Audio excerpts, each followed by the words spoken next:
반갑습니다. 11월 13일 토요일 큐티 스케치 시간입니다.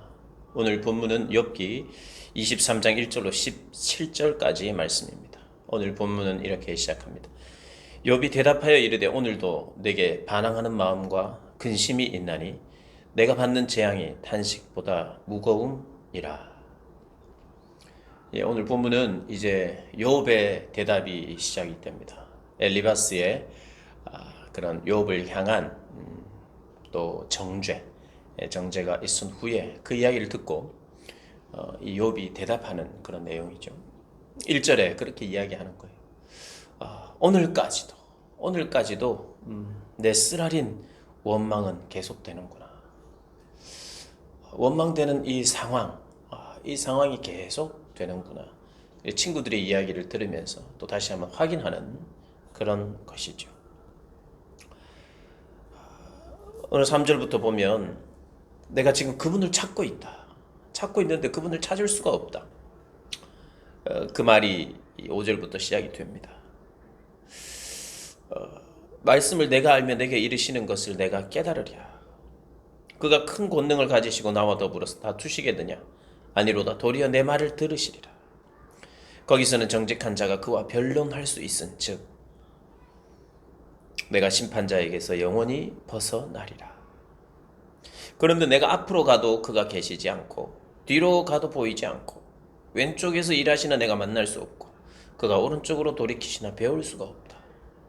하나님을 찾는데 그분은 분명히 정직한 자와 변론하실 것이고 나의 말을 들으시겠지만 정작 들을 수 있는 시간, 만남 어디서 하나님을 찾을 수 있을지를 모르는 거예요. 하나님이 침묵하고 계시니까.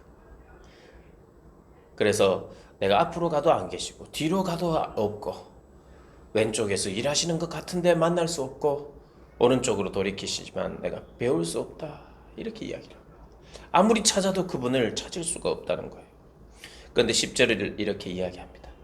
그러나 내가 가는 길을 그가 아시나니 그가 나를 단련하신 후에 내가 순금같이 되어 나오리라. 우리가 잘 아는 찬양 중에 하나입니다. 나를 단련하사 내가 순금같이 될 것이다. 순금같이 나올 것이다. 우리가 이 사실 23장 10절의 말씀을 이렇게 생각하는 경향이 많았을 거예요. 그분이 내가 가는 길을 아실 것이다. 미래로 생각하는 거죠. 내가 갈 길을 그분이 아실 것이다. 그리고 그분이 인도하고 계신다. 그래서 이 시간이 내가 가고 있는 그리고 가야 할 길이 혹시 고난의 길이라 할지라도 이 길을 통과하면서 내가 연단이 되어서 정금처럼 순금처럼 결국에는 어떤 훌륭하게 될 것이다 라고 우리가 사실 생각하며 그렇게 찬양을 부르고 했던 경향이 좀 있을 것입니다. 그런데 그런 뜻이라기보다는 오늘 이제 문맥을 이렇게 우리가 살폈을 때는 하나님을 내가 아무리 찾아도 만날 수가 없다. 그러나 내가 가는 길을 그가 아셨다. 내가 어떤 길을 갔는지, 내가 어떤 길로 행해 왔는지를 그분은 아셨고 또 아실 것이다. 그가 나를 단련하신 후에 그가 나를 심사하신 후에 내가 순금같이 순도 100%, 99.99%의 그런 무죄로 밝혀질 것이다. 그러니까 욥은 이렇게 고백하는 거예요. 내가 그분이 나를 만날 수만 있다면, 그분이 나와 함께 하신 내가 이야기만 할 수 있다면 내 모든 것을 내 무죄를 입증할 수 있다. 이런 이야기들을 해왔어요. 그런데 정작 그분을 만날 수가 없다는 거죠. 그분은 나를 분명히 변론도 해주실 것이고 분명히 나의 편에 서주실 것이다는 그런 마음으로 이야기를 해요. 그래서 내가 지금은 당장 만날 수는 없지만 그분이 내 길을 다 아신다. 그분이 다 봐오셨다. 그리고 그분이 시험하여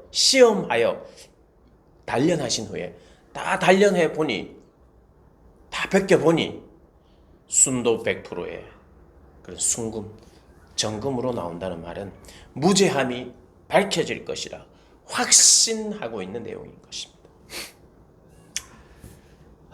우리가 이럴 때를 만날 때 욥과 같은 이런 고백을 할 수 있는 사람이었으면 참 좋겠다는 마음이 듭니다.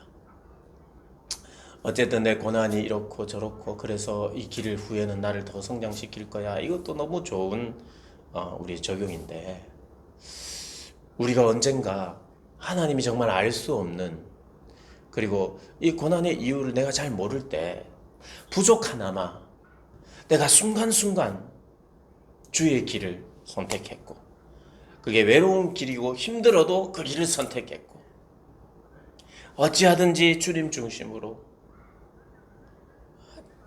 내가 이 모든 것들을, 그렇게 완벽주의를 이야기하는 게 아닙니다. 완전해야만 하나님 받으신다는 뜻이 아니라, 완전하신 하나님의 사랑을 힘입었다면 그분의 완전함처럼, 그분의 온전함처럼 내가 온전해지기를, 흠도 점도 없는 사람, 하나의 오점도 없는 사람이 되기를 바라는 마음으로 그 길을 걸어가다가, 하나님, 내가 지금 하나님을 만나 배울 수 없고 하나님이 응답하시지 않는 이때에 내가 아는 것 하나는, 적어도 내가 주의 길을 따르겠노라.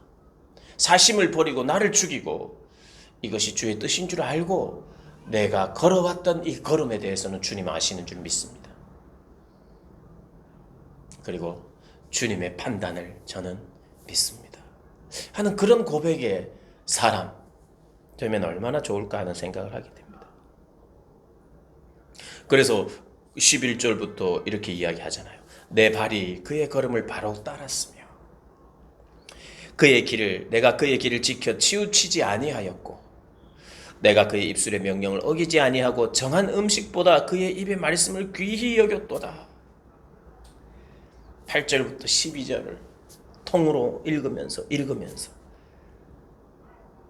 그렇구나. 내가 미래도 알 수 없고 현재 내가 당하는 고통도 알 수 없을 때 정말 분명한 어떤 신뢰의 근거는 내가 과거에 살아온 내 삶의 과정, 그분이 원하시는 걸음을 따르고 그분의 길을 지키고 지우치지 않고 그렇게 살아가는, 말씀을 귀하게 여겼던 삶에 대한 내 자랑이요, 이것이 공로라는 뜻이 아니라 주님은 그것을 받으시고 인정하시기에 반드시 선한 길로 인도할 것이라고 하는 그 믿음이, 그런 확신이 선다는 거죠.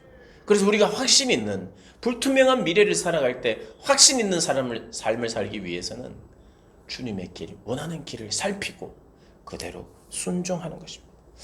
그러면서도 이 확신만 있는 것이 아니라, 오늘 이 욥은 그런데 약간의 불안함도 있다.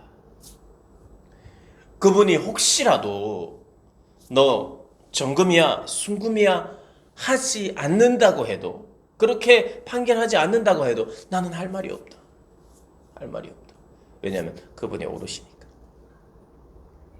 그래서 내가 두려워하는 것은 내 형편, 현재의 형편, 그런 것이 어두움이나 17절에 16, 17절에 하나님이 나의 마음을 약하게 하시며 전능자가 나를 두렵게 하셨나니 이는 내가 두려워하는 것이 어둠 때문이나 흑암이 내 얼굴을 가렸기 때문이 아니로다. 본인이 힘든 것은 내 주변의 상황이 아니라 하나님 그분만 두렵다는 거예요. 혹시 그럴 일은 없겠지만 하나님의 판단은 다 옳으니까 그것을 두려워하는 마음, 약간의 불안함도 오늘 본문 안에 있는 것을 보게 됩니다. 이런 8절부터 12절을 몇 번 묵상하시면서 우리의 어떤 미래에 대한 확신은 내 삶에 주의 말씀을 의지하는 흔적 때문에 힘을 받아서 그렇게 확신하며 걸어갈 수 있다는 것. 우리가 간과하지 않고 오늘 하루하루 우리의 삶의 자리에서 그분의 말씀을 가까이 하고 귀를 기울이고 순종하는 그런 저와 여러분 되시기를 주님의 이름으로 축복합니다.